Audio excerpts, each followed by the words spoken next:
तो उसके जीवन में ऐसे चमत्कृत नज़ारे देखने को मिलते हैं, ऐसे चमत्कृत दृश्य देखने को मिलते हैं। भगवान मोबाइल में गंदे वीडियो की देखने की लत लग गई है तो अच्छा कर रहे हो, सत्संग में आ रहे हो, लेकिन फिर भी जीवन में परिवर्तन नहीं है, जीवन में अच्छा ही नहीं है। हो ही राम को नाम जपू, तजहु तुलसी तजी कुसमाजो। कुसंग का त्याग करके सत्संग की ओर यदि मनुष्य बढ़ गया तो उसके जीवन में ऐसे चमत्कृत नज़ारे देखने को मिलते हैं, ऐसे चमत्कृत दृश्य देखने को मिलते हैं। भगवान के प्रति श्रद्धा प्रगाढ़ हो जाती है मनुष्य की। देखो, इंसान जो करना चाहता है, जानता है कि ये सही है, फिर भी नहीं कर पाता। क्यों? सत्संग सुन रहे फिर भी सुधार नहीं हो रहा है। क्यों? क्योंकि उसने अच्छाई तो जान ली लेकिन बुराई का त्याग नहीं किया, कुसंग का त्याग नहीं किया। मनुष्य सोचे, मोबाइल में गंदे वीडियो की देखने की लत लग गई है, छूट नहीं रही है, और मोबाइल को रात में पास में लेकर के सोए और फिर सोचे कि वो लत छूट जाए, तो फिर छूटने वाली नहीं है, क्योंकि कुसंग कर लिया। अब तुम बहुत नाम जप करो, बहुत भजन करो, तो वो परिणाम तो देगा, लेकिन वो प्रबल प्रताप नहीं दिखलाएगा अपना। क्योंकि भीषण गर्मी में आपको लू लग गई, डॉक्टर के पास गए, इलाज भी करवाया, उसके बाद फिर तुम धूप में निकल गए, तो वो लू आपकी ठीक होने वाली नहीं है। सर्दी में आपको बड़ा जुकाम हो गया और जुकाम के बाद डॉक्टर से इलाज तो करवा लिया, लेकिन फिर रोज नींबू पानी पी रहे, तो आपका स्वास्थ्य ठीक नहीं होने वाला। तो अच्छा कर रहे हो, सत्संग में आ रहे हो, लेकिन फिर भी जीवन में परिवर्तन नहीं है, जीवन में अच्छा ही नहीं है, क्योंकि कुसंग का त्याग नहीं किया। सब कुछ सही है, तुम्हारी इच्छा है सुधरने की, अच्छा बनने की, श्रेष्ठ होने की, लेकिन श्रेष्ठता नहीं आ रही है। क्यों? मन तो है कि अच्छाई के रास्ते पर चले, मांस को छोड़ दूं, दुराचार को छोड़ दूं, पवित्र आहार करूं, शराब छोड़ दूं, गुटखा छोड़ दूं, इच्छा है लेकिन नहीं छूट रहा। क्यों? क्योंकि कुसंग का त्याग नहीं किया। संगति वही है तो जिद हो जाती है कई बार दोस्तों में, तो फिर दोस्त का मान रखना पड़ता है। सत्संग में आओगे, विवेक बुद्धि जागृत होगी और धीरे धीरे धीरे फिर हमारी मन स्थिति मजबूत होगी। कैसे? क्योंकि सत्संग में आने से, संतों का संग करने से भगवान के बारे में जानने का अवसर मिलता है, भगवत चर्चा श्रवण करने का सौभाग्य मिलता है, और धीरे धीरे भगवान के नाम जप में रुचि बढ़ने लगती है। और जैसे मनुष्य नाम जप करता है, भगवान का स्मरण करता है निरंतर, स्मृति में जब भगवान बसने लगते हैं मनुष्य की, तो से भीतर से आत्मिक बल की प्राप्ति होती है, और फिर वो जो चाहता है वो कर लेता है। उसे सुबह 4 बजे उठने में तकलीफ नहीं होती, उसे किसी बुराई से दूर रहने में भी विशेष बल नहीं लगाना पड़ता। और हम ऐसा है कि पूरे जोरों शोरों से मन को मार रहे, लेकिन मार नहीं पा रहे, गलतियों में, अपराधों में पड़े। क्यों? क्योंकि सत्संग तो सुना, अच्छे होने की चाहत भी है, लेकिन कुसंग का, बुरी चीजों का त्याग नहीं किया।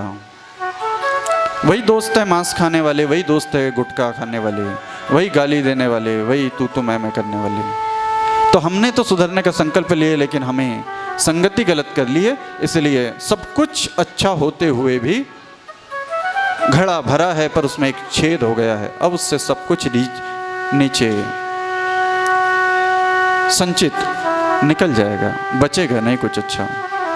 इसलिए सत्संग में आए हो ना, तो आज सत्संग रिलैक्स करने वाला है, मन को प्रसन्न करने वाला है, शांति देने वाला है, शीतलता देने वाला है। ग्लानि, अपराध और पाप हो जाए तो मनुष्य के भीतर गिल्ट फीलिंग, उसके प्रति ग्लानि का भाव रहता है। तो आज की कथा बोल रही है, आज शिव महापुराण कथा कहती है कि ग्लानि का भाव भी दिमाग से निकाल दो, कि जो भूल हुई ना, कोई बात नहीं, भगवान की शरण में आ जाओ, सब कुछ ठीक हो जाएगा, सब कुछ अच्छा हो जाएगा। कई बार हम एक डॉक्टर के पास जाते हैं, इलाज कराया, नहीं हुआ आराम, दूसरे के पास गए, फिर वही बात, तीसरे, चौथे, पांचवें, बहुत भटके, और आखिरी में एक डॉक्टर मिलता है जिसके पास जाकर के उपचार सही मिल जाता है। वो सही कमी को पहचान लेता है, किस कारण ये रोग उत्पन्न हुआ था, क्या इसका निदान है? तो 5 जगह भटके, निदान नहीं मिला, पर 6वीं जगह जिस डॉक्टर के पास हम गए वहाँ आराम हो गया। तो हमें लगता है काश हम पहले ही आ गए होते इसी के पास। ऐसे ही अब तक जो हुआ वो हुआ, जाने दो, लेकिन अब से दोबारा बुराई में नहीं पड़ना। और सत्संग सुन के भी बुराई में पड़ोगे तो फिर बार बार और अधिक ग्लानि में जीना पड़ेगा और अधिक दुख में जीना पड़ेगा। इसलिए सत्संग का सारी है यही है, सत्संग का महत्व यही है कि मनुष्य को विवेक बुद्धि प्राप्त हो, मनुष्य जो करना चाहता है वही करे। देखिए, आप चाहते हो डॉक्टर बनना, आप कलेक्टर बनना, आप वकील बनना, जज बनना, पैसे कमाना, खेत में बहुत फसल करना चाहते हो, लेकिन होता वैसा नहीं है जैसा आपने चाहा। क्यों? क्योंकि उस लक्ष्य को पाने के लिए आपको जो जो कुछ करना चाहिए वो कुछ आप कर नहीं पाते हो। क्यों? क्योंकि मन तुम्हें रोज लात मारता है। जज बनने के लिए, वकील बनने के लिए, कलेक्टर बनने के लिए करना पड़ेगा ढंग से, ईमानदारी से पढ़ाई। फ़ोन को रखना पड़ेगा स्विच ऑफ, व्हाट्सएप को करना पड़ेगा ब्रेक, ज़्यादा रील बनाने से थोड़ा दूरी बनाना पड़ेगा। फिर अगर आप जज बन गए उसके बाद रील बनाओगे तो लाखों लोग देखेंगे, और आज तुम्हारे देखने वाले 150 लोग हैं। इसलिए पहले कुछ पावर प्राप्त करो। आप एक शब्द बोलेंगे 10 लोग खड़े हो जाएंगे, 50 लोग, 100 लोग खड़े हो जाएंगे। कब? जब तुम्हारे पास पावर आ जाएगी, गद्दी आ जाएगी, जब अधिकार आ जाएगा। और आज अधिकार तो है नहीं, पर ख्वाहिशें बड़ी है, पर मन की मार के कारण जो आप करना चाह रहे हो वो आप कर नहीं पा रहे हो, तो जो आप पाना चाहते हो वो मिलेगा कैसे? आप जो पाना चाहते हो उसके लिए जो मेहनत करना है वो मेहनत तो कर नहीं रहे हो, कर नहीं पा रहे हो, पर इच्छा बड़ी है और पुरुषार्थ का है अभाव। तो ऐसी स्थिति में मनुष्य लगा रहता है द्वंद्व में और हमेशा उसे निराशा मिलती है, परेशान रहता है, दुखी रहता है। इच्छाएं बड़ी है, कर्म वैसे नहीं है। तो सत्संग वो बल प्रदान करता है, आप जो चाहोगे वो हो जाएगा, जो चाहोगे वो, अपने लिए भी और सृष्टि में भी।